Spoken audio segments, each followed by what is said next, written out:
उत्तर भारत के बर्फीले पहाड़ों में स्थित एक ऐसा मंदिर जहां भगवान विष्णु ने हजारों वर्षों तक ध्यान किए, जहां देवी लक्ष्मी बनी उनकी छाया, जहां आज भी मोक्ष की अनुभूति होती है, यह है बद्रीनाथ धाम।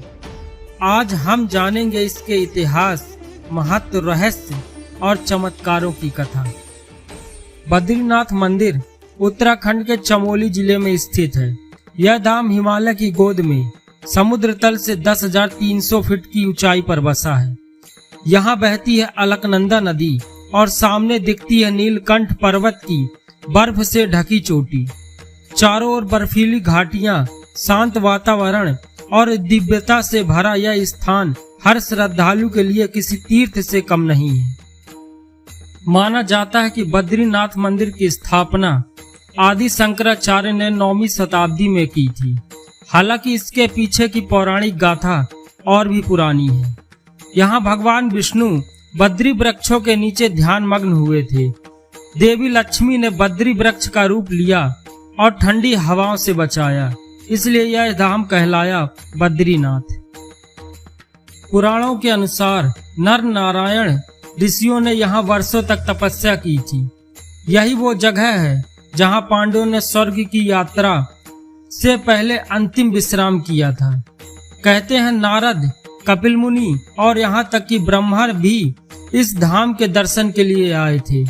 यहाँ की मूर्ति सालग्राम शिला से बनी हुई है, जिसे स्वयं प्रकट विष्णु का स्वरूप माना जाता है। बद्रीनाथ 4 धामों में से एक प्रमुख धाम है।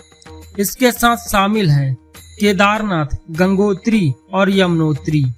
चारों धामों में बद्रीनाथ को मोक्ष का द्वार माना गया है।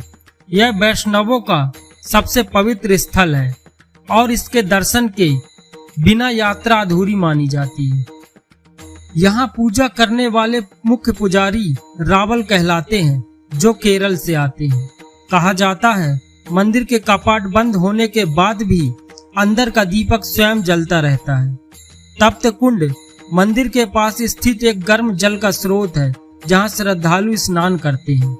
मान्यता है कि यहाँ एक बार दर्शन कर लेने से कई जन्मों के पाप मिट जाते हैं। बद्रीनाथ धाम से जुड़े कई रहस्य भी हैं, जैसे मंदिर के ऊपर कभी कोई पक्षी नहीं बैठता। यहाँ की मूर्तियों में दिव्य ऊर्जा है, जिसे वैज्ञानिक भी महसूस कर चुके हैं। श्रद्धालु मानते हैं कि विष्णु जी आज भी ध्यान में लीन हैं और इस धरती की रक्षा कर रहे हैं। बद्रीनाथ यात्रा मई से अक्टूबर तक होती है। श्रद्धालु जोशीमठ से होते हुए यहाँ पहुँचते हैं। पूरी यात्रा में तपोवन, विष्णु प्रयाग जैसे स्थान भी आते हैं। यहाँ यात्रा कठिन जरूर है, लेकिन आत्मा को छू जाने वाली होती है। बद्रीनाथ धाम केवल एक तीर्थ नहीं, बल्कि एक आत्मिक अनुभूति है। यहाँ पहुँचना खुद को खो देना है और भगवान में मिल जाना है। तो आइए इस बार इस धाम के दर्शन करें। शायद यही हमारी आत्मा का पहला कदम हो मोक्ष की ओर। जय श्री हरि विष्णु।